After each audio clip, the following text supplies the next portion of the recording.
वदनं देवकी परमानन्दं कृष्णं वन्दे जगद्गुरु गुरुर्ब्रह्मा गुरुर्विष्णु गुरुर्देवो महेश्वर गुरुर्साक्षात् परब्रह्म तस्मै श्री गुरुवे नमः। नारायण नमस्कृत्यं नरं चैव नरोत्तमं देवीं सरस्वती व्यासं ततो जयमुदीरये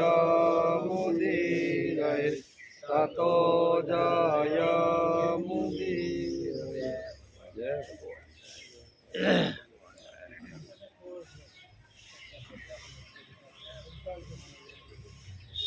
जलधर द्वितीयंगम ललित त्रिभंगम बहुकृत अंगम रसिकवरम गोकुल परिवारम मदनाकारम कुंज विहारम गूढ़तरम वल्लभ व्रज चंद्रम सुभग सुसंदम कृत आनंदम भ्रांतिहरम भजनंद कुमारम सर्वसुखसारम तत्वविचारम ब्रह्मपरम जलधर द्युति अंगम ललित त्रिभंगम જેમના અંગની ક્રાંતિ મેઘ સમાન શ્યામ છે તેમાં લલિત ત્રિભંગી શોભે છે, વિવિધ રંગોમાં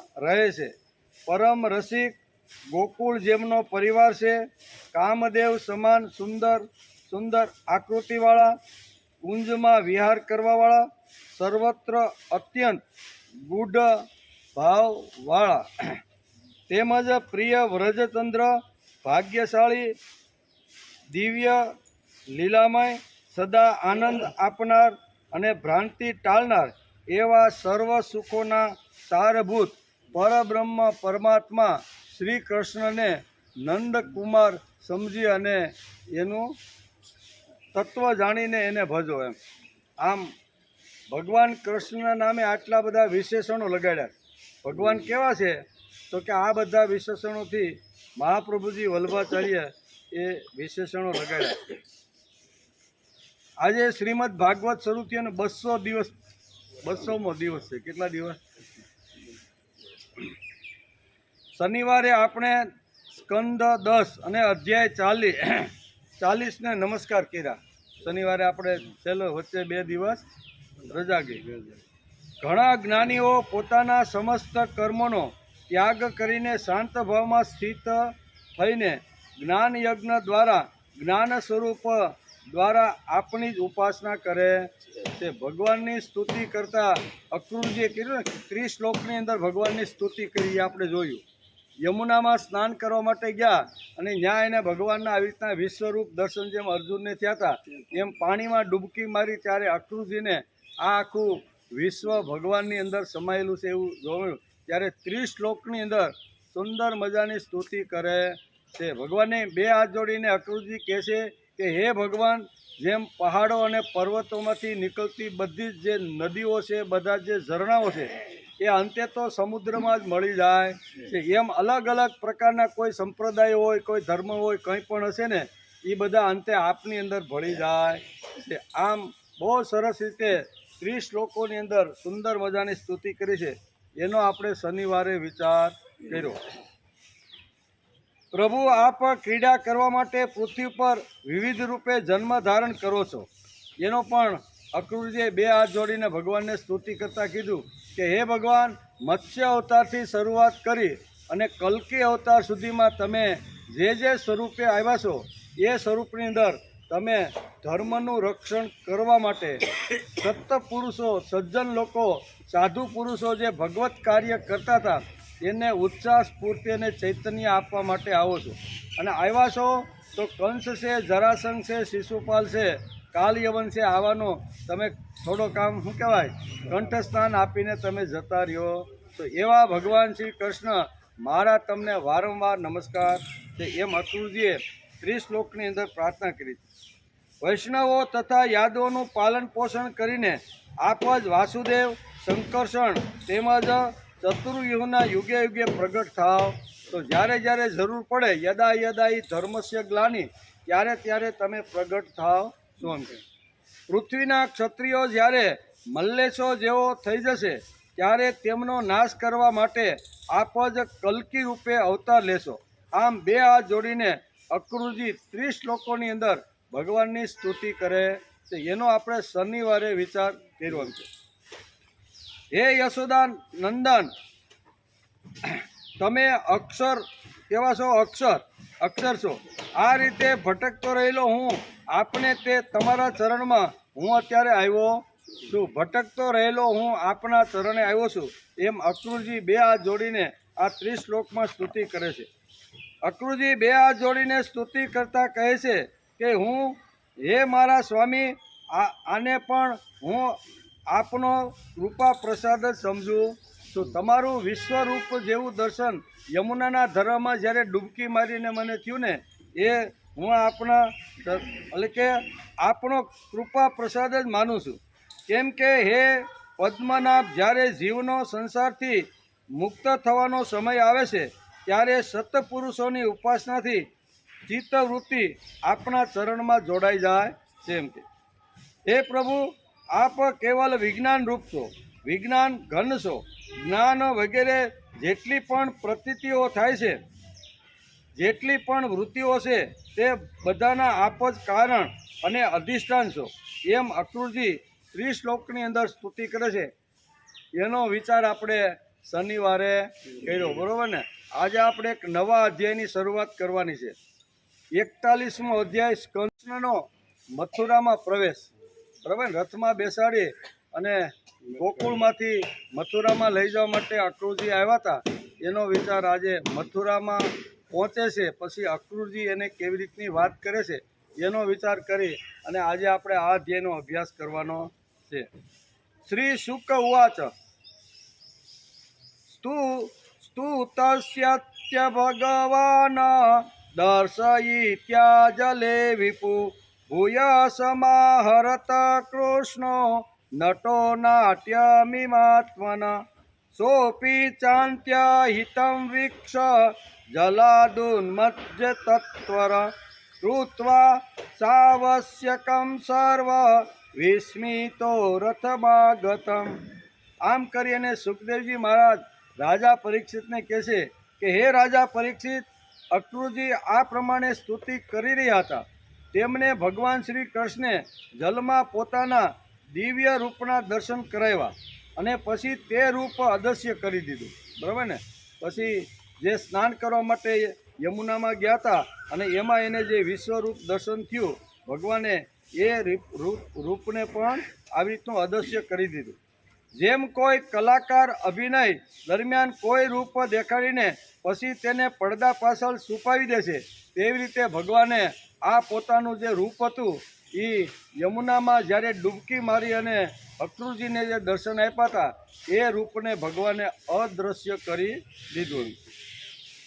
જ્યારે અક્રૂરજીએ જોયું કે ભગવાનનું તે દિવ્ય રૂપ અંતર્ધ્યાન થઈ ગયું છે ત્યારે તે જલમાંથી બહાર આવ્યા અને પછી જલ્દી બધા આવશ્યક કર્મો સમાપ્ત કરીને રથમાં બેસી ગયા. તે સમયે તે વિસ્મિત થઈ રહ્યા હતા. ભગવાન શ્રી કૃષ્ણે તેમને પૂછ્યું કે કાકાશ્રી, તમે પૃથ્વી, આકાશ અથવા જલમાં કોઈ અદ્ભુત વસ્તુ જોઈ? તમે યમુનામાં સ્નાન કરવા માટે ગયા, ઘાટ ઉપર તમે જ્યારે ડૂબકી લગાડી ત્યારે તમને આવું કોઈ વસ્તુ દેખાણી હતી?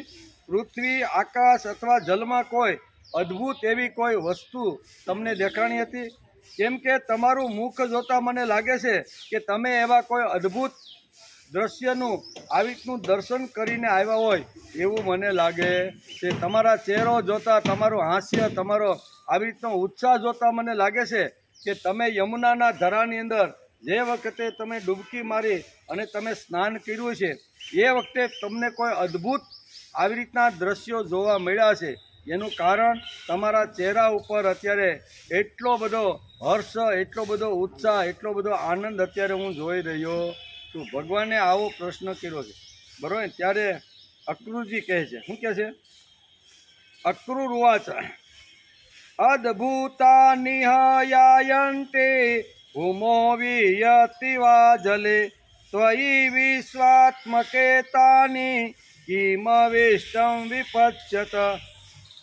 અક્રૂરજીએ કહ્યું કે પ્રભુ, પૃથ્વી, આકાશ તથા જલમાં અને સંપૂર્ણ સંસારમાં જેટલા પણ અદ્ભુત પદાર્થો છે તે બધા આપમાં જ છે, કેમ કે આપ વિશ્વરૂપ છો.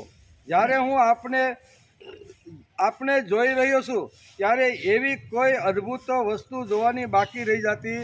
તમને મેં જોયું એટલે આખું વિશ્વ તમારી અંદર આવી ગયું છે. તમે મને પૂછ્યું કે જલની અંદર આવી કોઈ પૃથ્વી, આકાશ અથવા તમને કોઈ વિચિત્ર વસ્તુ તમને જોવા મળે, ત્યારે અક્રૂરજી એને આ પ્રમાણે કહે છે, તે જ આપમાં હું જોઈ રહ્યો છું. આપના વિના બીજા કોઈ સ્થળે કંઈ આશ્ચર્ય છે જ નહીં. એમ કહી ગોવિંદના એટલે કે ગોંદીનીના પુત્ર અક્રૂરજીએ રથ હાંક્યો અને ભગવાન શ્રી કૃષ્ણ તથા બલરામજીને લઈને સાયંકાળે તેઓ મથુરાપુરીના બહાર જ્યાં બગીચો હતો ત્યાં સુધી પહોંચી ગયા. એમ સાંજનો સમય થયો, પ્રાતઃ સમય થયો અને આવી રીતના અક્રૂરજી રથ લઈ અને સાંજના સમયે ત્યાં પહોંચી ગયા છે, એવું ભાગવતકાર વેદવ્યાસ લખે છે. હે રાજા પરીક્ષિત, રસ્તામાં ઠેક ઠેકાણે એકઠા થયેલા ગામડાના લોકો વસુદેવના તે બંને પુત્રોને જોઈ પ્રસન્ન થઈ ગયા હતા.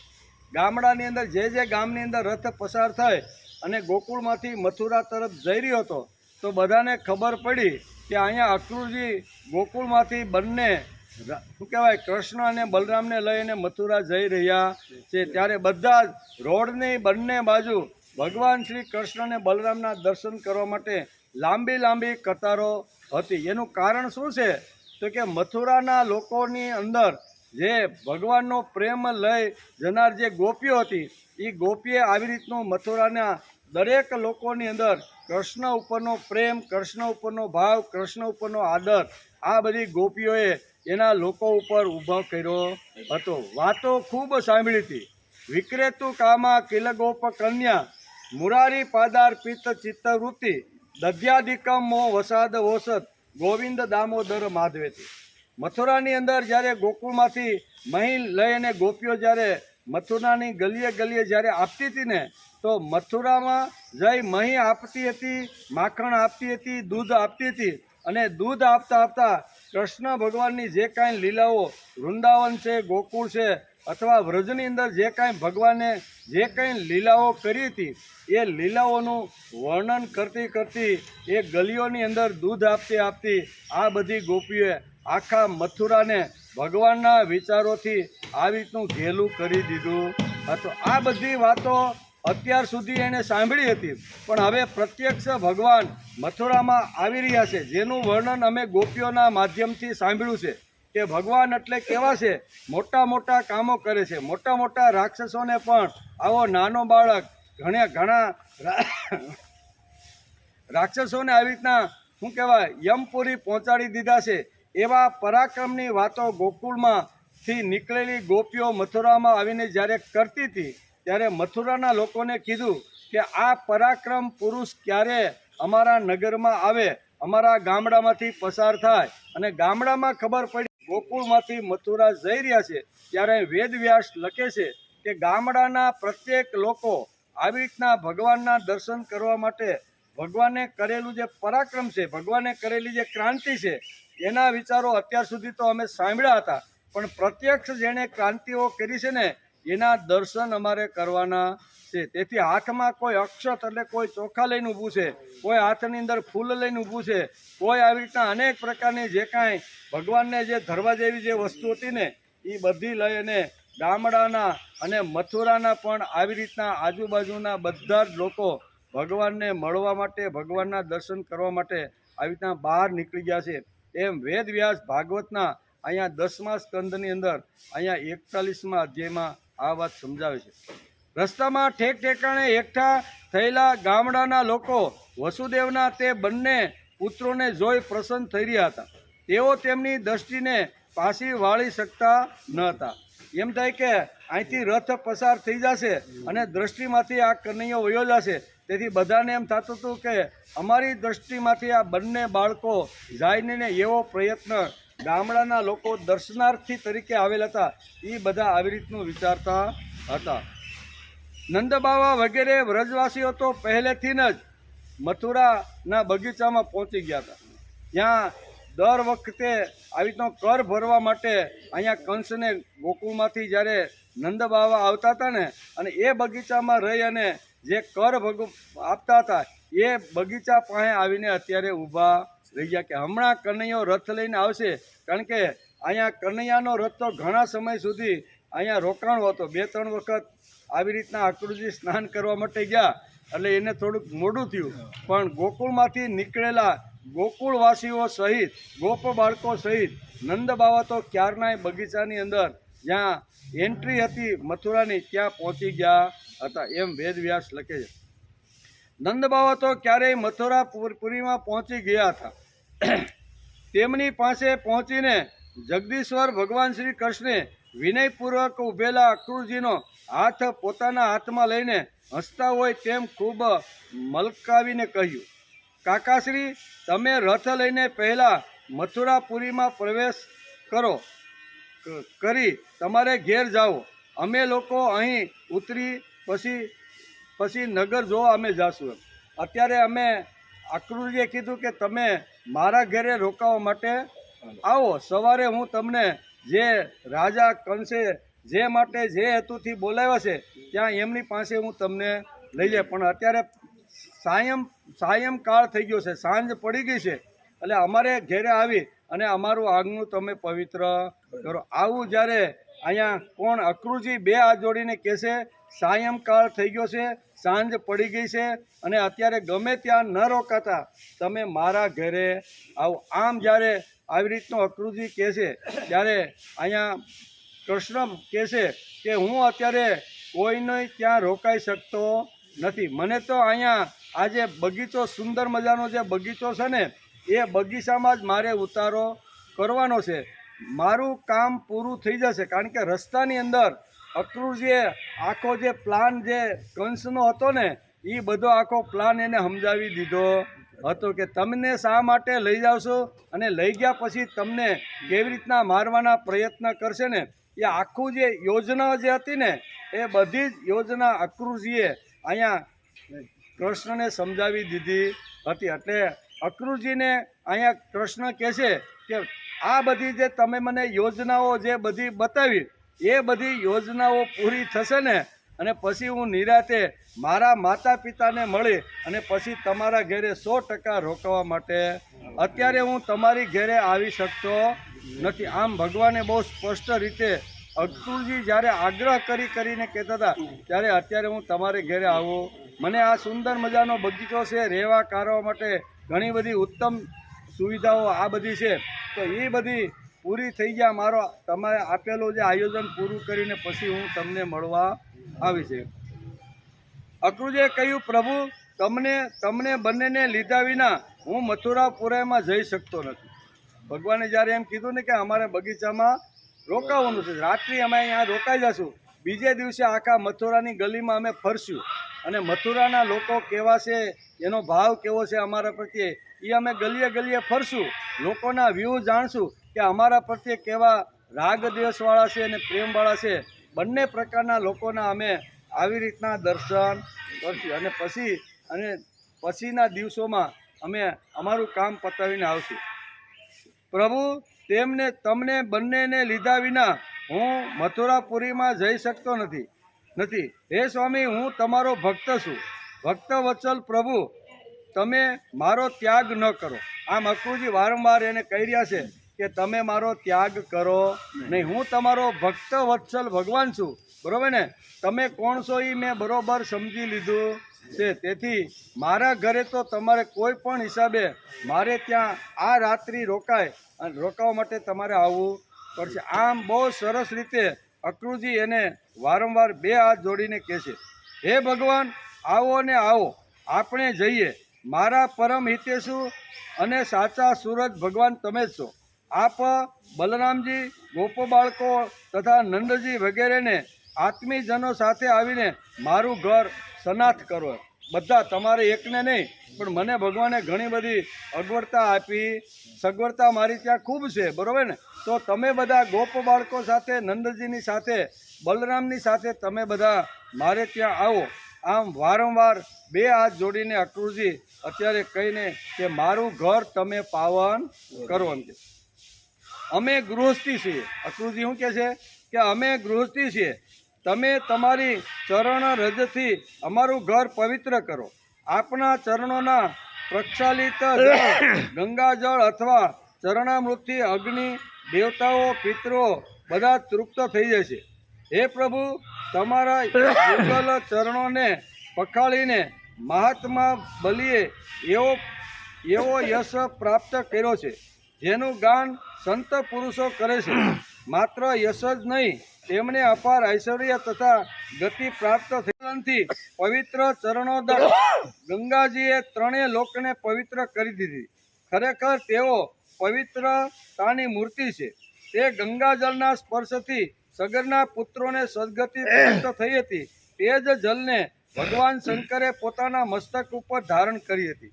અહીંયા શંકર ભગવાનના જટાની અંદર ગંગાજી આવ્યા અને આવું શું કહેવાય, સ્વર્ગલોકમાંથી જ્યારે ગંગાજી ઉતર્યા અને ભગવાનની જટાની અંદર જ્યારે આવી રીતના હતા ને એમાંથી સગર રાજા ગંગાને ધરતી ઉપર લાવીને પોતાના જે પિતૃઓ હતા એના મોક્ષ માટે જે લઈ ગયા એનું વર્ણન કે તમારે એકવાર જો મારા ઘરે આવો ને તો આ બધાને જેટલું પુણ્ય, જેટલું આવી રીતનું જે મળ્યું છે ને એ બધું ન માગતા ન કહેવતા અમને પ્રાપ્ત થઈ જશે. તેથી ગદગદ આવી રીતના કંઠે અક્રૂરજી અહીંયા ભગવાનને કહે છે કે તમે મારે ત્યાં પધારો. હે યાદવ શ્રેષ્ઠ, તમે દેવતાઓના પણ આરાધ્ય દેવ છો, જગતના સ્વામી છો. આપના ગુણ અને લીલાઓનું શ્રવણ તથા કીર્તન અત્યંત મંગલકારી છે. ઉત્તમ પુરુષો આપના ગુણોનું કીર્તન કરતા રહે છે. હે નારાયણ, હું આપને નમસ્કાર કરી રહ્યો છું. આમ વારંવાર કહે છે કે તમે તમારો ગુણ, તમારું કીર્તન, તમારું ભજન એ કે કરતા રહીને હે નારાયણ, હું તમને વારંવાર નમસ્કાર કરું છું કે તમારી ગુણ અને લીલાનું વર્ણન મેં ખૂબ સારી રીતે સાંભળ્યું છે. એટલું જ નહીં પણ યમુનાના ધરાની અંદર તમે મને પ્રશ્ન પૂછ્યો કે તમે જ્યારે ડૂબકી લગાડી ત્યારે તમને પૃથ્વી, આકાશ કે આવી રીતનું જલની અંદર કંઈ અનુભૂતિ થઈ છે, આવી રીતનું જ્યારે પૂછે છે ત્યારે અહીંયા વેદવ્યાસ જેવા મહાપુરુષ લખે છે કે અહીંયા અક્રૂરજીનું તેજ, અક્રૂરજીનું આવી રીતનું રૂપ જોઈને ભગવાન નક્કી કરે છે કે આને બરોબર મેં કરેલી જે જળની અંદર જે લીલાઓ છે ને એ પ્રત્યક્ષ આને અનુભૂતિમાં આવી ગઈ છે. શ્રી ભગવાને કહ્યું, કાકાશ્રી, હું દાઉ ભૈયા સાથે તમારે ઘેર આવીશ, પરંતુ પહેલાં આ યાદવોના દ્રોહી કંસને મારીને પછી બધા મારા સુદૃઢ સ્વજનોને પ્રિય કરીશ. આમ બહુ સરસ રીતે એને સમજાવે છે કે હું અત્યારે તમારી ત્યાં આવી શકતો નથી. ગાર્ડન હલકે જ્યાં બગીચો હતો ત્યાં રથ અટકો અને રથની અંદર બેઠેલા કૃષ્ણને અક્રૂરજી વારંવાર અત્યારે આ રીતનું કહી રહ્યા છે ત્યારે કે હું આવીશ પણ મારું બધું કાર્ય પતી જાય ત્યાં સુધી આજની રાત તો હું આ બગીચામાં રહેવાનો છું. એમ અત્યારે અહીંયા કોણ કહે છે? કૃષ્ણ કહે છે હું તમારે ત્યાં આવી શકતો નથી. નંદબાવા વગેરે ગોકુળવાસીઓને તો પહેલેથી ત્યાં પહોંચી ગયા હતા. મથુરાપુરીના બહારના ઉપવનમાં રોકાઈને તેમની પ્રતીક્ષા કરી રહ્યા હતા. નંદજીએ આખા ગોકુળને મથુરામાં લાવ્યા. બધા મથુરામાં આવી ગયા છે. કૃષ્ણની રાહ જોતા તે બગીચાની અંદર બધા લાઈનની અંદર ગોપ બાળકો બધા ઊભા રહી ગયા છે. કૃષ્ણ કાકા આકુર રાજમહેલમાં કે કોઈને ઘેર ન રોકાતા મથુરાના એક ઉપવન બગીચામાં રોકાવાનું પસંદ કર્યું છે. એને ધાર્યું હોત તો આ તો રાજાએ આમંત્રણ આપ્યું તો ને રાજા આમંત્રણ આપે એટલે એની સગવડતા રાજા કેવી કરે છે એવી ઘણીવાર આપણે દિલ્હીની અંદર જોઈ છે. કોઈ પણ મોટા રાજવી અથવા કોઈ પણ વિદેશના લોકોને જો અહીં બોલાવવાના હોય અને સ્ટેટ ગેસ્ટ તરીકે જો આમંત્રણ આપવાનું હોય ને તો સ્ટેટ ગેસ્ટ તરીકે આમંત્રણ આપ્યા પછી એટલી કેટલી કાળજી, કેટલી સુવિધા, કેટલી રહેવાનો ઠાઠમાઠ એ આપણે ઘણીવાર પેપર અને ટીવીમાં અને ઘણીવાર પ્રત્યક્ષ કોઈની પાસેથી સાંભળતા રહેલા. એક માણસ આવી રીતનો જો ઠાઠમાઠથી આવે તો ઠાઠમાઠથી કેવી રીતનો રાખવાનો ને એ રાજનીતિ છે. તેથી કંસે પણ જબરજસ્ત અહીંયા કૃષ્ણને રહેવા માટેની સુંદર મજાની યોજનાઓ અને સુંદર મજાની વ્યવસ્થાઓ, ખાવા પીવા, રહેવા ફરવા બધું બહુ સારી રીતે સગવડ કરી રાખ્યું હતું. પણ અક્રૂરજીએ પોતાના ઘરે લઈ જવા માટે આગ્રહ કર્યો ત્યારે એણે બહુ સ્પષ્ટતાથી કીધી કે હું કંસના ચીફ ગેસ્ટ તરીકે પણ ત્યાં રોકાવાનો નથી, તમારે ત્યાં પણ આવવાનો નથી, હું આ બગીચામાં રાત્રિ રોકાઈશ એમ કરી અને કાકા અક્રૂરજીને શાંતિથી આવી રીતના મોકલી આપે છે. કાકાને મોકલી આપે છે. ગામની બહાર રોકાયા છે તેમણે અક્રૂરને પણ કહી દીધું કે આ બધું પતી ગયા પછી હું તમારા ઘેર જરૂર આવીશ. કૃષ્ણ ગામની બહાર બગીચામાં શા માટે રોકાયા?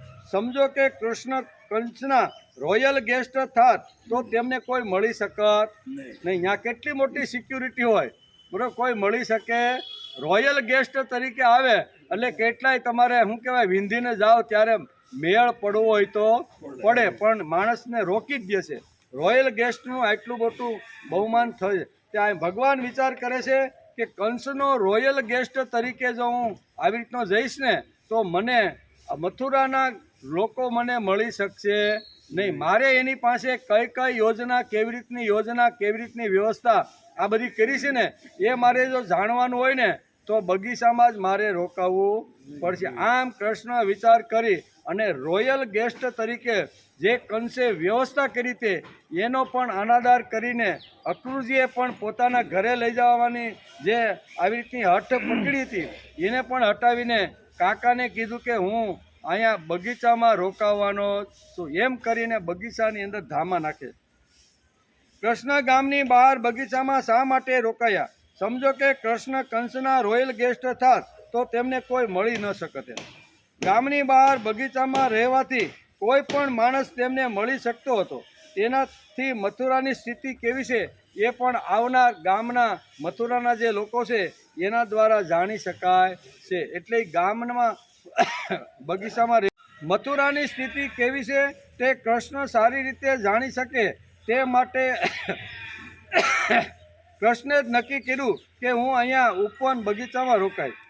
કૃષ્ણે એક દિવસ મથુરાની સ્થિતિ જાણી લીધી છે. એક દિવસમાં મથુરાની સ્થિતિ જાણી લીધી છે. તેમને ખબર પડી ગઈ કે મથુરાવાસી એક પણ કંસની સાથે રહેવા માટે તૈયાર નથી. ગામના લોકો શું કહેવાય બગીચાની અંદર જ્યારે વોકિંગ કરવા મળવા માટે આવતા હતા ને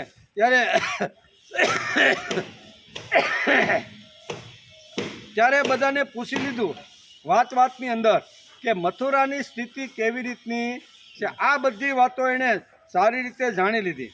ઉલટું બધા જ કંસના વિરોધમાં છે, તેઓ કંઈ કરી શકતા નથી. તેથી કંસનો બધો જ વ્યવહાર ચાલે છે. એ વાત એક જ દિવસની અંદર આખી રાત્રિમાં કૃષ્ણે બગીચામાં બેઠા બેઠા આવનાર દરેક વ્યક્તિને પૂછપરછ કરીને કીધું કે ભાઈ તમારો રાજા કેવો છે, એ રાજા તમને કેવી રીતનો હાચવે છે, કેવી રીતનો સંભાળે છે.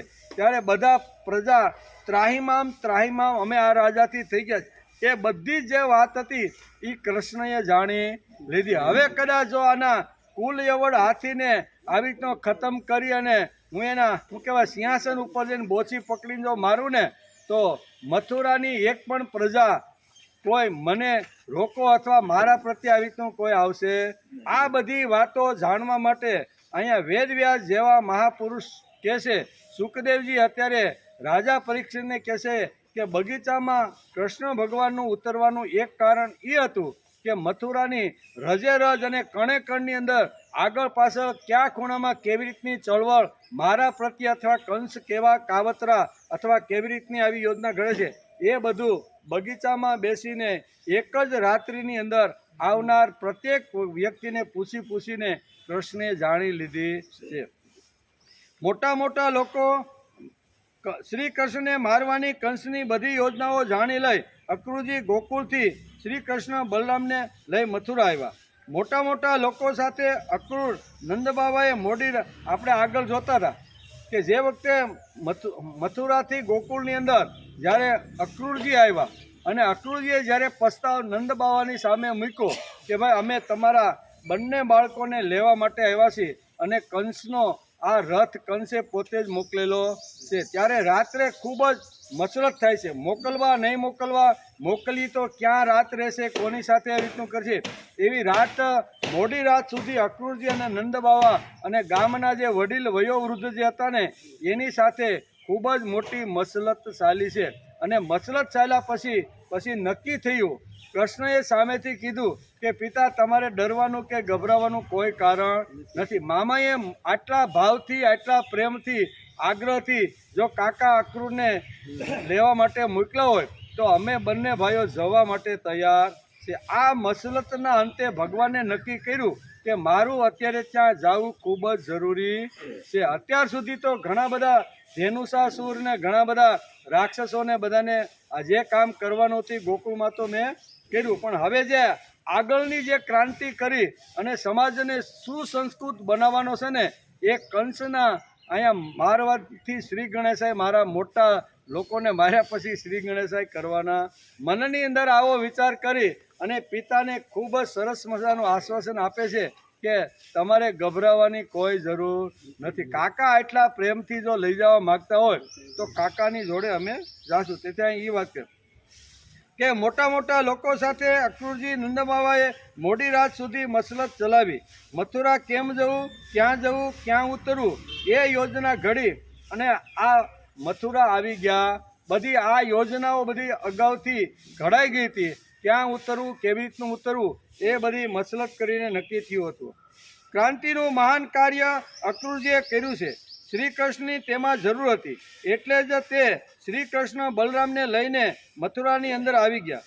કંસે તો શ્રી કૃષ્ણના ઉતારાની સુંદર મજાની સગવડ કરી રાખેલી હતી, પરંતુ મથુરા પહોંચતા જ અક્રૂરજીએ પોતાના મહેમાન બનવાનું આમંત્રણ આપ્યું, પણ કૃષ્ણે એ આમંત્રણને પણ નકારી કાઢ્યું કે હું તમારું આમંત્રણ સ્વીકારી શકતો નથી. શા માટે?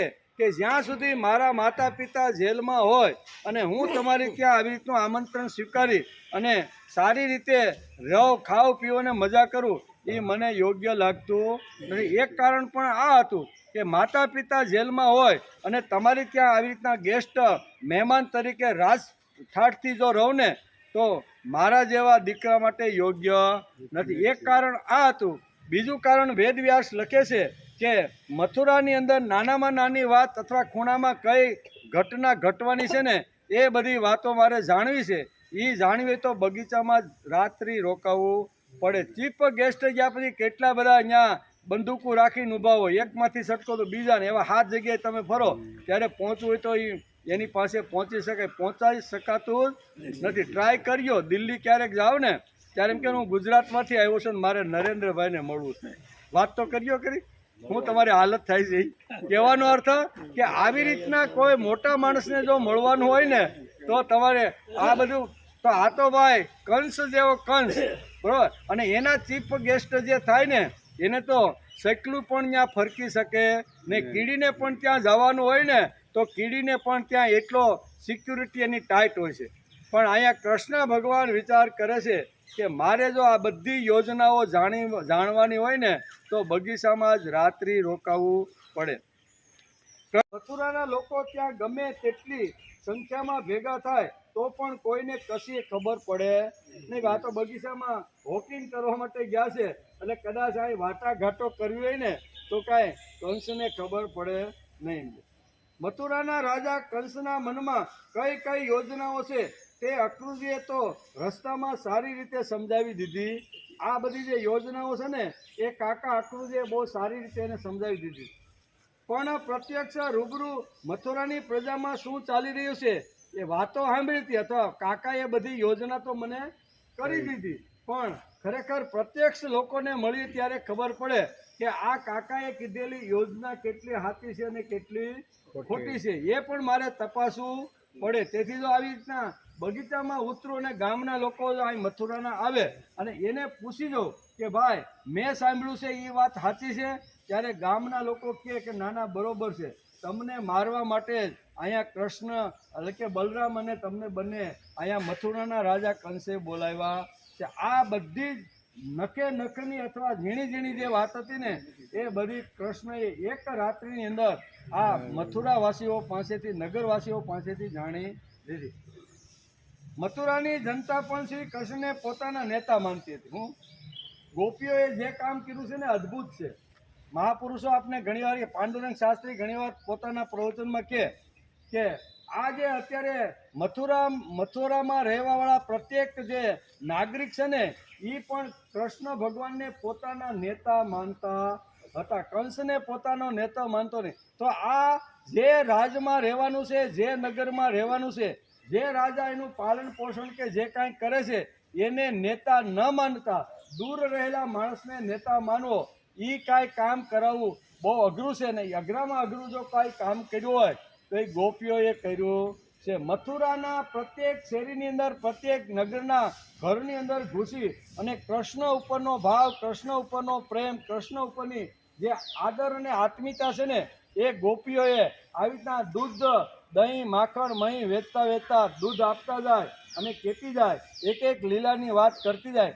આમ કરી અને મથુરાવાસીનો જે કાંઈ પ્રેમ હતો ને એ પ્રેમ બધો ડાયવર્ટ કરીને ભગવાન ઉપર આવી ગયો છે. તેથી આ વેદવ્યાસ લખે છે કે મથુરાવાસીઓ પણ એમ કહેતા હતા કે અમારો નેતા એટલે કૃષ્ણ, અમારો નેતા, કે અમારો નેતા લીધું હતું. એટલે હવે રાજાને કદાચ યજ્ઞ મંડપમાં જઈ અને સિંહાસન ઉપરથી બોચી પકડીને જો રાજાને મારી નાખ્યું ને તો હવે વાંધો આવવાનો નથી. શા માટે?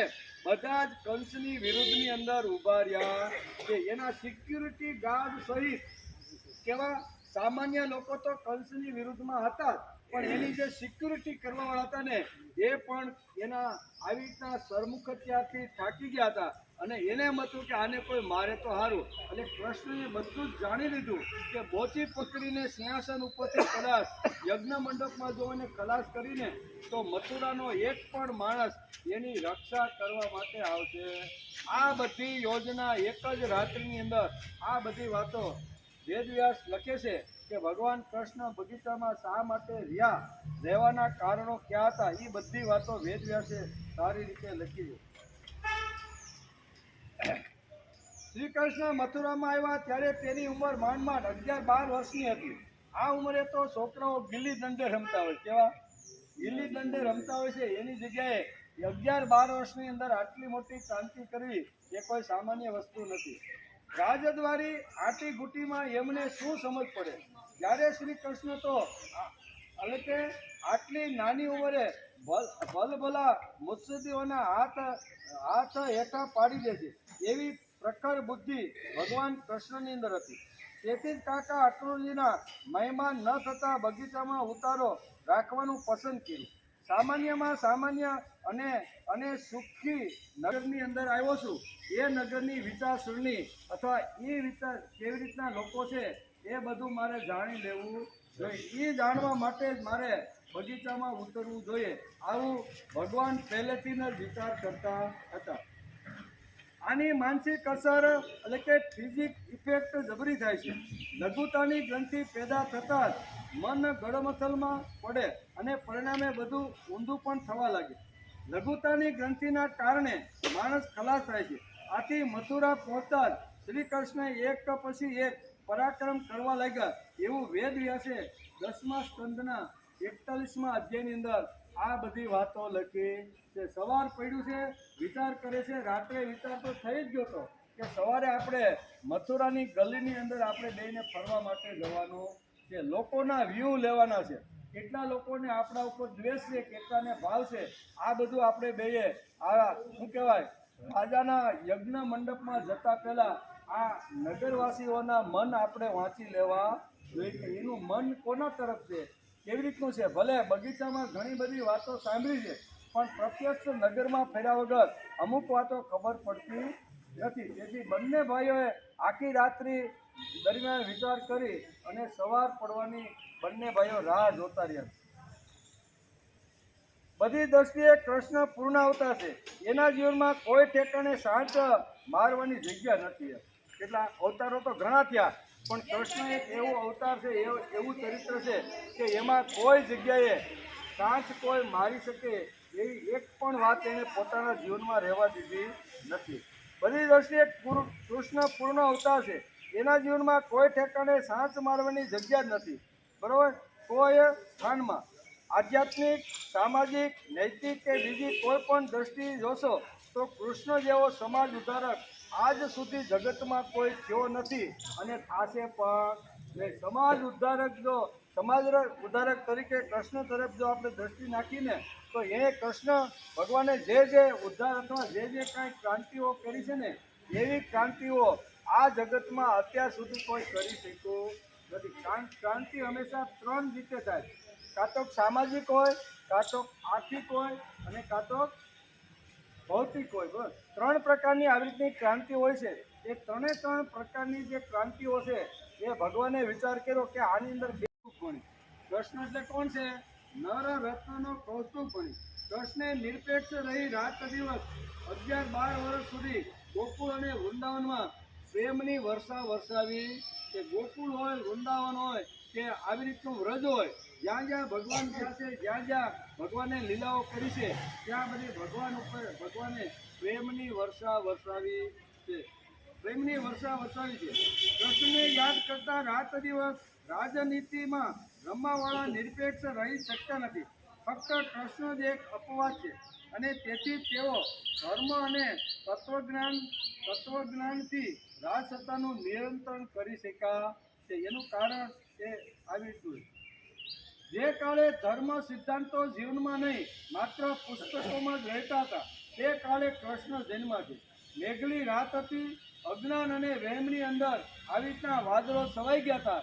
એવી મેઘલી રાત્રે ધીમો ધીમો વરસાદ પડે છે અને વીજળીના કડાકા ભડાકા થાય છે.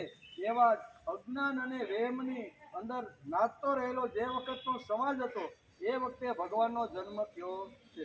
છતાં કે સંપત્તિ વગર પણ સેંકડો લોકોનું સંગઠન કરી શકાય છે એ એમણે ગોકુળમાં રહીને બતાવ્યું. સંપત્તિ વગર, સત્તા વગર, મારી પાસે સત્તા પણ નથી, મારી પાસે સંપત્તિ પણ નથી, પણ છતાંય લોકોનું સંગઠન હું કરી શકું છું એવું ભગવાને પોતાના જીવન દ્વારા ગોકુળની અંદર કરી બતાવ્યું કે કૃષ્ણ એટલે આવી રીતના શું કહેવાય ગાયો ચારી અને શું કહેવાય જંગલોમાં ફરવા વાળો અને રોજનું રોજ કરવા વાળા જે ગોપ બાળકો હતા એની સાથે રહી અને એનું સુંદર મજાનું મોટું સંગઠન કરી દીધું. સંગઠન કર્યું એટલું જ નહીં પણ સંગઠન કર્યા પછી એ કૃષ્ણ ભગવાનનો એક પણ વિચાર જે હતો ને એ બધા જ વિચારો એ સહમત એટલે કૃષ્ણના વિચારો સાથે બધા લોકો સહમત થઈ જતા હતા. ગમે તેવી રૂઢિઓ હોય, ગમે તેવી પરંપરા ચાલતી હોય અને કૃષ્ણ કે આપણે ઇન્દ્ર પૂજા છોડીને ગોવર્ધન પૂજા શરૂ કરવાની છે ત્યારે બાળકથી માંડીને વૃદ્ધે કોઈએ એનો વિરોધ કર્યો નથી. એટલે હજારો વર્ષની પરંપરા તોડવીને એ બહુ અઘરું કે તૂટતી જ નથી. એમ આપણે ઘણી વાર કહીએ ને કે ભાઈ એકાદશી એટલે તમે કરો છો એવી એકાદશી શાસ્ત્રમાં લખી નથી. એ પણ શાસ્ત્રમાં આ પ્રમાણે લખ્યું કે તને શું ખબર પડે, અમે 60 વર્ષથી કરી છે, અમારી ઉંમર 80 વર્ષની થઈ છે, 60 વર્ષથી અમે અત્યારે કરતા રહેલા છીએ, તને હું કહું કે નહીં. અહીંયા કૃષ્ણે જ્યારે ગોવર્ધન પૂજા શરૂ કરવી જોઈએ અને ઇન્દ્ર પૂજા બંધ કરવી જોઈએ એના માટે એણે ભાષણ આપ્યું અને એક પણ વૃદ્ધે એનો વિરોધ કર્યો. માણસને સમજાવ્યું કે ગજવામાં ભલે દોઢિયું ન હોય પણ તેજસ્વીતાથી અને નિષ્ઠાથી એકત્ર થઈને શ્વાસ છોડશો ને તો જગત બદલાઈ જશે. ખિસ્સામાં ભલે દોઢિયું ન હોય પણ તમારી અંદર ઉત્સાહ, સ્ફૂર્તિ અને ચૈતન્ય અને તેજસ્વી જેવા ગુણો જો હશે ને તો તમે બધા સાથે સાત્વિક લોકોના સાથે મળીને જો શ્વાસ છોડશો ને તો આસુરી સંપત્તિ ક્યાંનો ક્યાંય ખલાસ થાય. એવું ભગવાને ગોકુળમાં રહીને 11 વર્ષ અને 52 દિવસ સુધી આ જબરજસ્ત ક્રાંતિ કરી છે. જબરજસ્ત ક્રાંતિ કરી છે. છતાં કે સંપત્તિ વગર પણ સેંકડો લોકોનું સંગઠન કરી શકાય છે એ એમણે ગોકુળમાં રહીને કરી બતાવ્યું. કર્ષતિ આકર્ષતિ ઇતિ કૃષ્ણ. કૃષ્ણ માટે શાસ્ત્રકારો કહે છે કે કર્ષતિ આકર્ષતિ ઇતિ કૃષ્ણ. જે ખેંચે છે, જે આકર્ષે છે તે કૃષ્ણ. આવા કૃષ્ણ બલરામ સાથે બગીચામાં રહ્યા છે. રાત્રે વિચાર કરતા સૂતા પહેલા કહે છે કે આવતીકાલે આપણે મથુરામાં ક્યાંથી શ્રી ગણેશાય કરવાના છે, ધોબીથી કરવાના કે કુબજાથી કરવાના, એનો વિચાર અત્યારે બંને ભાઈઓના મગજની અંદર ચાલતો રહેલો છે. ગોકુળમાં ગોવાળિયાઓને ભેગા કરી તેમનો પ્રેમ જીતી લીધો. કૃષ્ણના કહેવાથી વર્ષો સુધી પરંપરાઓને તોડી અને કૃષ્ણની વાત માનવા માટે તૈયાર. આ કેટલું મોટું સંગઠન હશે, એમાં એની પાસે કૃષ્ણ પાસે કાંઈ રાજા કે સત્તા હતી ને. હવે 11 વર્ષ ને 52 દિવસનો છોકરો શું કરે કે, પણ અહીંયા કીધું કે જો સાત્વિક લોકો સાથે મળી અને જો આવી રીતનો જો શ્વાસ છોડશે ને તો ગમે તેવી આસુરી સંપત્તિના લોકો પણ ખલાસ. આ તાકાત અહીંયા માણસની અંદર પડેલી છે. આવી ઘટનાથી કંસ, જરાસંઘ ઇત્યાદિ લોકોના માન્યતાને મોટો ધક્કો લાગ્યો. કૃષ્ણે સામાન્ય માણસને સમજાવ્યું કે ગજવામાં ભલે દોઢિયું ન હોય પણ તેજસ્વીતાથી અને નિષ્ઠાથી એકત્ર થઈને શ્વાસ મૂકશો ને તો જગત બદલાઈ જશે. મથુરાને બદલવું હતું. તે નગરમાં રહેતા સામાન્ય લોકો સાથે રાત્રે કૃષ્ણને મળવું હતું. તેમના વિચારો જાણવા હતા, સમજવા હતા. તેથી જ કાકા અક્રુજીના મહેમાન ગતિ અને ચીફ ગેસ્ટ તરીકે અહીંયા મથુરાના ગેસ્ટ ન બનતા બગીચાની અંદર રાત રોકાશે એવું વેદ વ્યાસ લખે છે. અને રાત્રે આ બધી જ યોજનાઓ સારી રીતે એને જાણી લીધી છે. સુખદેવજી હોવા છે. સુખદેવ બોલ્યા, એવ મુક્તો ભગવંત સો અક્રૂરો વિમંત પુરી પ્રવિષ્ટ કંસાય કર્મા વેદ્ય ગૃહમ સત્યયો. શ્રી સુખદેવજી મહારાજ કહે છે કે હે રાજા પરીક્ષિત, ભગવાનના આ પ્રમાણે કહેવાથી અક્રૂરજી થોડા ઉદાસ જેવા થઈ ગયા હતા. તેમણે મથુરામાં પ્રવેશ કરીને કંસ પાસે જઈને શ્રી કૃષ્ણ બલરામને લઈ આવ્યાના સમાચાર કહ્યા અને તેઓ પોતાની ઘેરે ચાલ્યા. પોતાની ઘેરે આવવા માટે ઘણું કાકાએ જોર કર્યું પણ કાકાની વાત કૃષ્ણએ માની નહીં. એટલે હવે હું અહીંયા ગોકુળમાંથી મથુરામાં બંને બાળકોને લાવ્યો છું એવા સમાચાર એક કંસને આપવા માટે ગયા છે.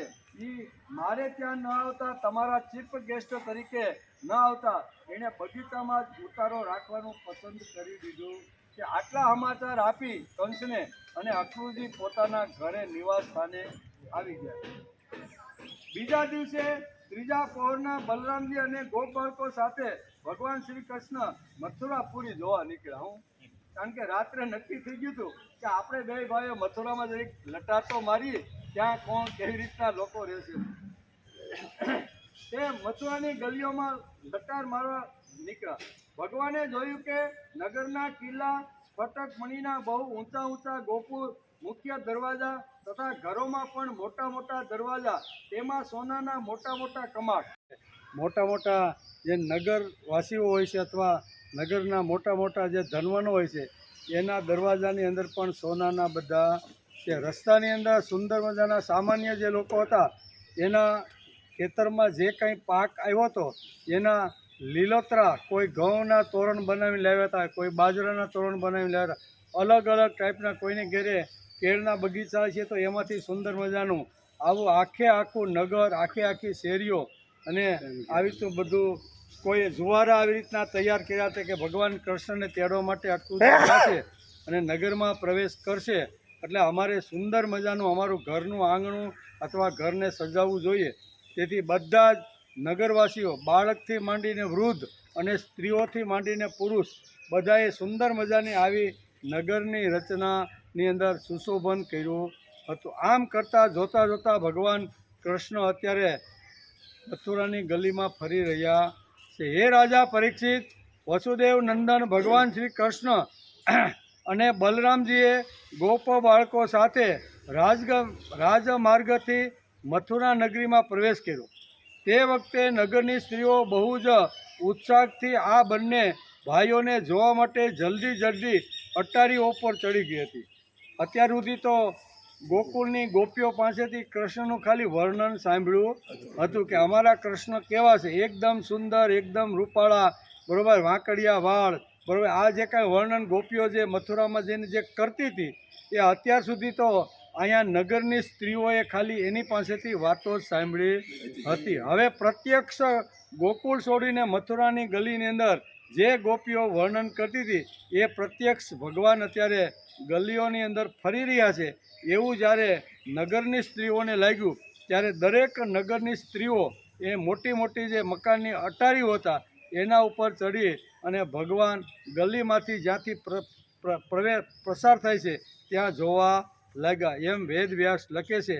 સુખદેવજી મહારાજ અત્યારે રાજા પરીક્ષિતે આ પ્રમાણે કહે છે. કોઈએ જ કાનના આભૂષણ પહેર્યું હતું તો કોઈએ એક જ પગમાં ઝાંઝર. ભગવાન આવે છે ઉતાવળમાં કયું ઝાંઝર ક્યાં એક પહેરવું કે બે પહેરવું કે અવળી હાડી પહેરવી કે એ બધું અત્યારે બધી અહીંયા મથુરાની જે સ્ત્રીઓ છે ને એ બધી ભાન ભૂલી ગઈ હતી. પહેર્યા હતા કોઈ કંઈ એક જ આંખમાં કાજળ આંજ્યું, બીજું તો રહી ગયું કે ભાઈ હવે બીજું પછી જોઈ. હા, કેટલીક સ્ત્રીઓ તો ભોજન કરી રહી હતી તે હાથમાંનો કોળિયો ફેંકી દઈને નીકળી પડી એમ. કેટલીક સ્ત્રીઓ આવી રીતે દોડવા લાગી એમ. કેટલીક સૂતેલી સ્ત્રીઓ લોકોનો અવાજ સાંભળીને ઉઠીને આવી અને કેટલીક માતાઓ બાળકોને સ્તનપાન કરાવવાનું છોડીને એ અટારી ઉપર આવીને બેઠી કે હમણાં જ અમારો કૃષ્ણ જે ગોપીઓએ ગોકુળનું માં કૃષ્ણનું જે વર્ણન કર્યું હતું ને એ પ્રત્યક્ષ અત્યારે અમારા નગરમાં આવી રહ્યા છે. આમ નાના મોટા બધા જે કામ હતા એ બધા છોડી અને અહીંયા મથુરાની સ્ત્રીઓ જોવા લાગી. રાજમાર્ગ પર મદમાતા ગજરાજની જેમ ચાલતા કમલનયન શ્રી કૃષ્ણે મથુરાપુરીની સ્ત્રીઓના નેત્રોને કે જે લક્ષ્મીજીને પણ આનંદિત કરનારા છે પોતાના શ્યામ સુંદર વિગ્રહથી બહુ જ આનંદ આપ્યો અને પોતાના વિલાસપૂર્ણ હાસ્ય અને ભાવભરી દ્રષ્ટિ વડે મથુરાની સ્ત્રીઓના મન એણે ભરી દીધા. બધાએ સ્ત્રીના મન ભરી દીધા.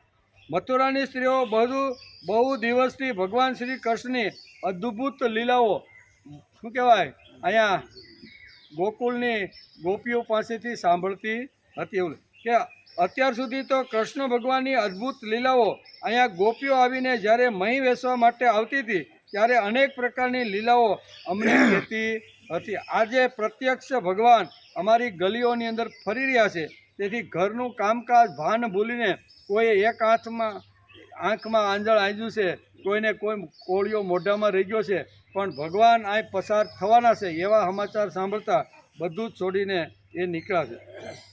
હે રાજા પરીક્ષિત, તે સ્ત્રીઓએ નેત્રો દ્વારા ભગવાનને પોતાના હૃદયમાં જઈને તેમના આનંદમય સ્વરૂપનું આલિંગન કર્યું. તેમના શરીરમાં રોમાંચ થઈ ગયો અને બહુ દિવસે વિરહ વ્યાધિ શાંત થઈ ગઈ. ઘણા દિવસથી ગોપીઓ એને વર્ણન કરતા હતા કે અમારા ગોકુળનો કૃષ્ણ તો આવી રીતનો છે. 11 વર્ષને 52 દિવસ જે વર્ણન અત્યાર સુધી ગોપીઓએ જે ગોકુળમાંથી આવીને મથુરાની સ્ત્રીઓ પાસે કર્યું હતું એની અધીરાઈ અત્યારે એકદમ ખૂટી ગઈ છે કે 11 વર્ષથી અમે આવી રીતનું સાંભળતા આવીએ છીએ. એ એટલે કે વેદવ્યાસ લખે છે અને સુખદેવજી મહારાજ આવી રીતનું વર્ણન કરે છે. મથુરાની સ્ત્રીઓ પોતપોતાના મહેલની અટારીઓ પર ચડીને બલરામજી અને શ્રી કૃષ્ણ પર પુષ્પોની વૃષ્ટા કરવા લાગી. તે સમયે તે સ્ત્રીઓમાં મુખ કમલ પ્રેમના આવેગથી ખીલી ઉઠી હતી.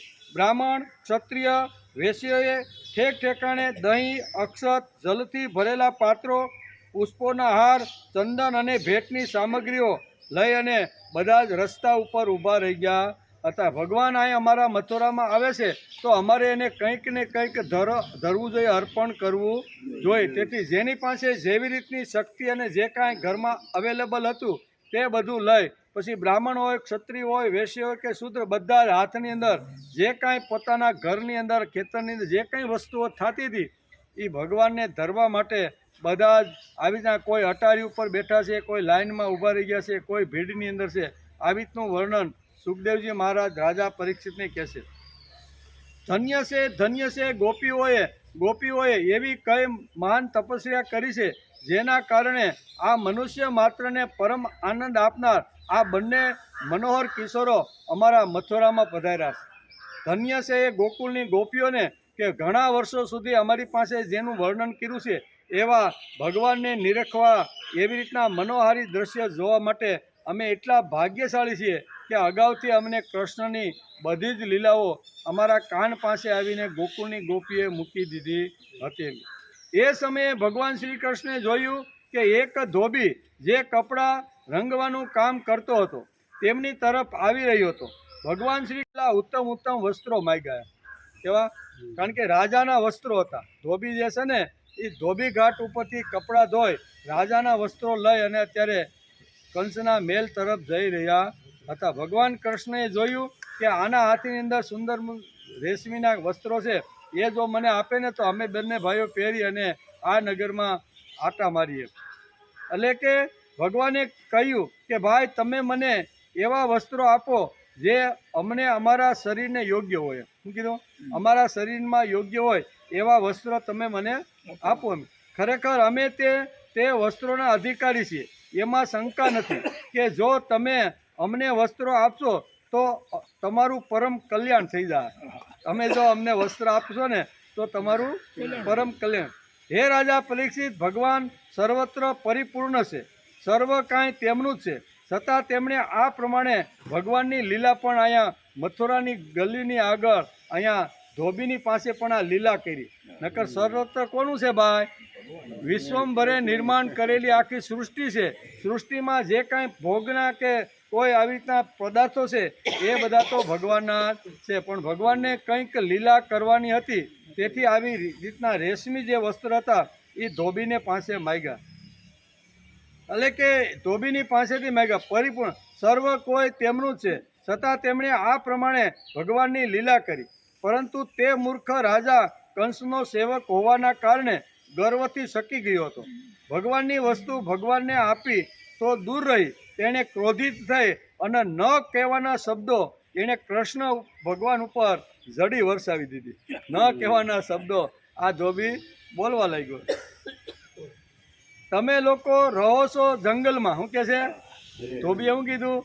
તમે લોકો રહો છો જંગલમાં, પર્વતોમાં રહો છો.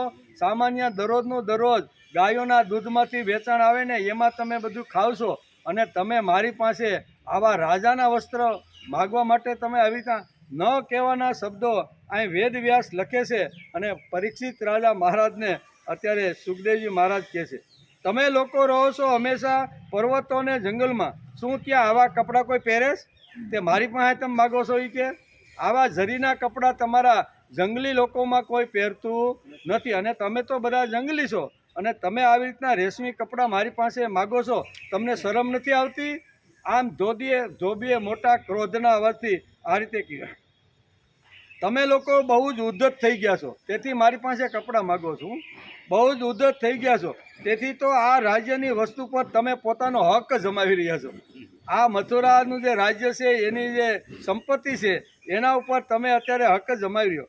હવે તમે રાજાની સંપત્તિ લૂંટવાની ઈચ્છા કરો છો. આ રાજાની સંપત્તિ છે. હું જે અત્યારે કપડાં લઈને જાઉં ને એ રાજાની સંપત્તિ છે. તમે એને લૂંટવાનો પ્રયત્ન કરો છો. અરે મૂર્ખાઓ બંને, જાઓ, ભાગી જાઓ. અહીંયા તમે શા માટે આવ્યા છો? જો થોડા દિવસ જીવવાની ઈચ્છા હોય તો આવું બીજી વાર તમે મારી પાસે માગશો નહીં. તમારે જો જીવવાનું હોય ને તો મારી પાસે તમે આવું માગશો નહીં. રાજ્યના સેવકો તમારા જેવા ઉદ્ધત લોકોને પકડીને કેદ કરી દે. હું આગળ ફરિયાદ કરીશ ને કે આ બે છોકરાએ અમારી પાસેથી આવી રીતના વસ્ત્રો માગ્યા છે ઝરીના, તો રાજાના માણસો આવશે અને તમને જેલના હળિયા ભેગા. આમ ધોબી ઘણું બધું અત્યારે આ બંને શું કહેવાય કૃષ્ણ અને આવી રીતના બલરામને કહે છે. જ્યારે તે ધોબી આ પ્રમાણે વધારે પડતું કરવા લાગ્યો ત્યારે ભગવાન શ્રી કૃષ્ણે સહેજ ક્રોધિત થઈને તેને એક તમાશો માર્યો. બીજું વધારે આ થોડુંક ડાપણ કરવા લાગ્યો એટલે ભગવાને તેને એક તમાશો માર્યો. અને તેનું માથું તુરત ધડથી જુદું, એક તમાશાથી માથું ધડથી જુદું થઈ ગયું. આ જોઈને તે ધોબીની પાસે કામ કરતા બધા માણસો કપડાના પોટલા ત્યાં મૂકીને ભાગ્યા. ઠીક છે. હવે પેલું એક જ મુકાથી જો એને માથાને ધડથી અલગ જો કરી દીધું હોય તો આ છોકરો 11-12 વર્ષનો કેટલો તાકાતવાન હશે, એમ બધાને થવા લાગ્યું. ભાગી ગયા. ભગવાને તે વસ્ત્રો લઈ લીધા ભગવાન શ્રી કૃષ્ણને બલરામજીને મનગમતા વસ્ત્રો પહેરી લીધા અને વધેલા માંથી ઘણા વસ્ત્રો પોતાના સાથી ગોપ બાળકોને પણ પહેરાવી દીધા. ઘણા વસ્ત્રો તો ત્યાં જ પડતા મૂકીને આગળ નગર ચર્ચા અથવા નગર વિહાર કરવા માટે ત્યાંથી આગળ ચાલ્યા. ભગવાન શ્રી કૃષ્ણ અને બલરામજી જ્યારે થોડા આગળ વધ્યા ત્યારે તેમને એક જ દરજી મળ્યો. ભગવાનનું અનુપમ સૌંદર્ય જોઈને તે બહુ પ્રસન્ન થયો. તેણે તે બેરંગી સુંદર વસ્ત્રોમાંથી તેમના શરીર પર બંધ બેસતા પોશાક તાત્કાલિક બનાવી દીધા. હું તાત્કાલિક જોયું કે આ શરીર કેવું છે, બનાવી. અનેક પ્રકારના વસ્ત્રોથી વિભૂષિત બનેલા બંને ભાઈઓ વિશેષ શોભા વધારી રહ્યા હતા. જાણે ઉત્સવના પ્રસંગે શ્વેત શ્યામ હાથીના બચ્ચાને સજાવ્યો હોય તેવી રીતનું સુંદર મજાનું સજાવટ કરી અને બંને ભાઈઓ મથુરાની ગલીની અંદર આવી રીતના વિહાર કરતા રહ્યા છે.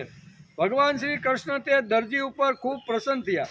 તેમણે તેને આ લોકોને ભરપૂર બલ, સંપત્તિ, ઐશ્વર્ય, પોતાની સ્મૃતિ અને દૂર સુધી સાંભળવાની ઇન્દ્રિયો સંબંધી શક્તિઓ આપી અને મૃત્યુ પછી પોતાનો સારપ્ય મોક્ષ પણ આપી દીધો.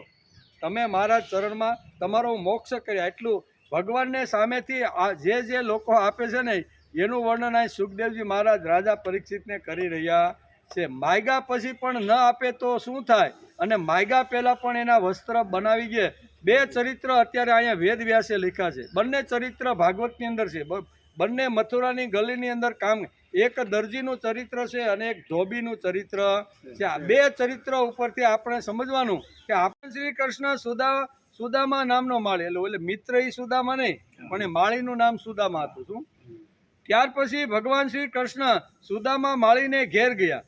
બંને ભાઈઓને જોતા જ સુદામા ઉઠીને ઊભો થઈ ગયો અને જમીન ઉપર માથું મૂકીને તેમને બંને ભાઈઓને પ્રણામ કર્યા. પછી તેમને એટલે કે આસન ઉપર બેસાડી તેમના ચરણ પકડ્યા, હાથ ધોવડાવ્યા અને પછી ગ્વાલ બાળકો સહિત બધાની પુષ્પહાર, પાન, ચંદન વગેરે સામગ્રીથી વિવિધ પ્રકારની બધાની પૂજા કરી. ત્યાર પછી તેણે પ્રાર્થના કરી કે હે પ્રભુ, આપ બંનેના શુભ આગમનથી અમારો જન્મ સફળ થઈ ગયો છે. બે હાથ જોડીને સુદામા નામનો આજે માળી હતો એણે કીધું કે અમારો જન્મ આજે ધન્ય થઈ ગયો છે. અમારું કુળ પવિત્ર થઈ ગયું. આજે અમે પિતૃઓ, ઋષિઓ અને દેવતાઓના ઋણમાંથી મુક્ત થઈ ગયા છીએ. તેઓ અમારા પર પરમ સંતુષ્ટ છે. આપ બંને સંપૂર્ણ જગતના પરમ કારણ છો. આપે સંસારના અભ્યુદય, ઉન્નતિ અને નિયશ્રેષ્ઠ મોક્ષના માટે આ પૃથ્વી ઉપર અવતાર લીધો છે. આ માળી, સુદામા નામના માળીએ બે હાથ જોડી અને એને આસન ઉપર બેસાડી ચંદન જે કાંઈ કરવાનું હતું, શું કહેવાય, પગ પક્ષલ એ બધું કરીને આ રીતે બોલે છે. મોક્ષના માટે જ આ પૃથ્વી પર પોતાના જ્ઞાન, બલ અને અંશો સાથે અવતાર લીધો છે. જોકે તમે પ્રેમ કરનારાઓ સાથે જ પ્રેમ કરો છો, ભજન કરનારાઓને જ ભજો છો, તેમ છતાં આપણી દ્રષ્ટિમાં વિષમતા નથી. કેમ કે આપ સંપૂર્ણ જગતના પરમ સુરદ અને પરમાત્મા છો. અમારા જેવો તો અમારા ઉપર જેટલો પ્રેમ કરે ને એટલો સામે તોડીને પાછો આપી. પ્રેમ કરે એના ઉપર પ્રેમ અને દ્વેષ કરે એના સામું તો અમે જોતા નથી. આવી રીતની અમારી વૃત્તિ છે. પણ તમે તો અહીં કહેશે, શું કહેશે કે તમે તો જે ભજન પણ કરતા નથી, જે તમારા ઉપર પ્રેમ પણ કરતા નથી, તમને આદર સત્કાર આપી અને તમારા પ્રત્યે કૃતજ્ઞતા જે વ્યક્ત કરતા નથી ને એને પણ તમે સંભાળવાનો પ્રયત્ન કરો છો. અમે તો જેટલું આપે એટલું પાછું, જેટલું એ આપણે આપે એટલું પાછું આપવાનું. તોડીને અમારો પ્રેમ હોય, બરાબર ને. અમારા ઉપર જે રાગ દ્વેષ કરે છે એનો અમે ક્યારેય એના ઉપર પ્રેમ કરી શકતા નથી. આમ કરી અને અહીંયા માળી સુદામા સુંદર મજાની સ્તુતિ ઘણા બધા શ્લોકમાં લખે છે. હું આપનો દાસ છું, આપ મને આજ્ઞા આપો કે હું આપની શું સેવા કરું. આવું અત્યારે માળીએ કીધું. ભગવાન જીવ પર આપનો આ બહુ મોટો અનુગ્રહ છે, પૂર્ણ કૃપા પ્રસાદ છે કે આપ તેને આજ્ઞા આપીને કોઈ કાર્યમાં નિયુક્ત કરો છો. હે રાજેન્દ્ર, સુદામા માળીએ આ પ્રમાણે પ્રાર્થના કરી. એમ અત્યારે સુખદેવજી મહારાજ રાજા પરીક્ષિતને કહેશે કે હે રાજા પરીક્ષિત, સુદામા માળીએ આ પ્રમાણે પ્રાર્થના કર્યા પછી ભગવાનનો અભિપ્રાય જાણીને બહુ જ પ્રેમ અને આનંદમગ્ન થઈને બહુ સુંદર સુંદર તથા સુગંધિત પુષ્પોથી ગૂંથેલી માળાઓ તેમને પહેરાવી દીધી. સુદામા નામના માળી હતા, એણે આ ભગવાનને માળા પહેરી.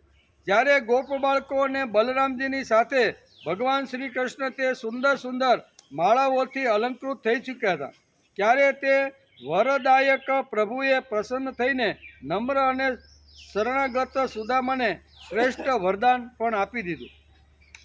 શું આપ્યું?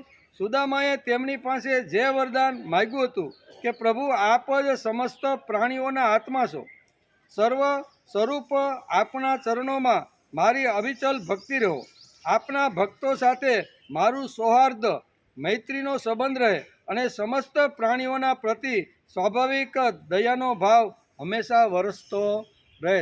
સારા એવા મિત્રોની માગણી કરી લીધી, જે કે સજ્જન હોય એની સાથે અમારી દોસ્તી કાયમ રહે એવું ભગવાન તમે અમને વરદાન આપો. ભગવાન શ્રી કૃષ્ણે સુદામાને તેને માગેલું વરદાન તો આપ્યું, એવી લક્ષ્મી પણ આપી, જે વંશ પરંપરા સાથે સાથે વધતી જાય છે અને સાથે સાથે બળ, આયુષ્ય, કીર્તિ તથા કાંતિનું પણ વરદાન આપ્યું. ત્યાર પછી ભગવાન શ્રી કૃષ્ણ બલરામજી સાથે ત્યાંથી વિદા લઈ અને મથુરાની ગલીઓની અંદર ફરી ફરી આવી રીતના વિહાર કરવા લાગ્યા.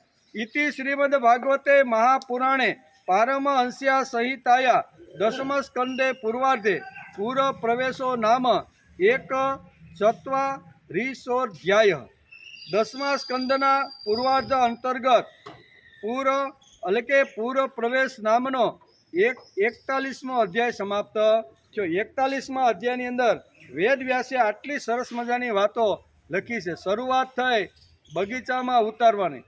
અક્રૂર કાકાએ ઘણો આગ્રહ કર્યો, પણ કોઈ જગ્યાએ ચીફ ગેસ્ટ તરીકે અક્રૂર કાકાને ઘેરે ન ઉતરતા બગીચામાં ઉતરા. શા માટે? એનો પણ વિસ્તારથી વેદ વ્યાસે વિચાર કર્યો છે.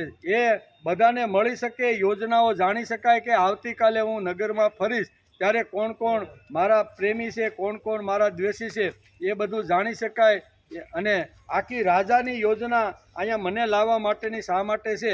કાકાએ તો મને સરસ મજાની વાતો બધી સંભળાવી છે, પણ પ્રત્યક્ષ મારે આ લોકો મથુરાના લોકો પાસેથી સાંભળવું છે. આ માટે એણે અહીંયા બગીચાનો આગ્રહ રાખીને કીધું કે મારું બધું જ કામ પૂરું થઈ જશે ને પછી હું તમને મારા મા બાપને મળીને તમારે ઘરે રોકાવા માટે આવે. આમ કરીને અક્રૂરજી ગયા અને કંસને સમાચાર આપી દીધા, તમે મને જે કામ સોંપ્યું હતું એ કામ કરીને હું આવી ગયો છું, પણ એ મારે ઘરે ન રોકાતા બગીચામાં બંને ભાઈઓ રોકાણા છે. ત્યાર પછી આખા નગર પાસેથી બધું જાણી લીધું અને જાણ્યા પછી બીજે જ દિવસે આવી રીતના નગર ચર્ચા એટલે નગરમાં ફરવા માટે બલરામ અને નીકળ્યા. રસ્તાની અંદર કેવી સજાવટ છે એનું સુંદર મજાનું વર્ણન વેદવ્યાસે ભાગવતની અંદર કરેલું છે. કેવા કેવા મકાનો છે, કેવી કેવી અટારીઓ છે, કેવા મહેલ છે, મહેલને કેવા સોનાથી મઢેલા છે, એટલું સુંદર મજાનું વર્ણન ભાગવતકારે કર્યું છે. પછી બે ઘટના અહીંયા, એક ધોબીનો, એક અહીંયા શું કહેવાય ધોબીની લીલા પણ ભગવાને કરી છે. ભગવાનનું જ બધું છે પણ છતાંય માગ્યું છે. શા માટે? ભગવાન કે એક લીલા હું અહીંયા પણ આ ગલીમાં પણ કરતો એમ શું કહેવાય યમપુરીની અંદર ધોબીને પહોંચાડી દીધો. પછી આ સુદામ નામના માળીને ત્યાં જાય છે, એનું સરસ મજાનું પૂજન ભગવાનને ઘણી બધી આવી રીતની આપે છે અને વરદાન પામીને એ શું કહેવાય ફરીથી પાછા ગલીઓની અંદર ફરવા માટે નીકળે છે. પણ આપણો ટાઈમ પૂરો થઈ ગયો, લગભગ ટાઈમ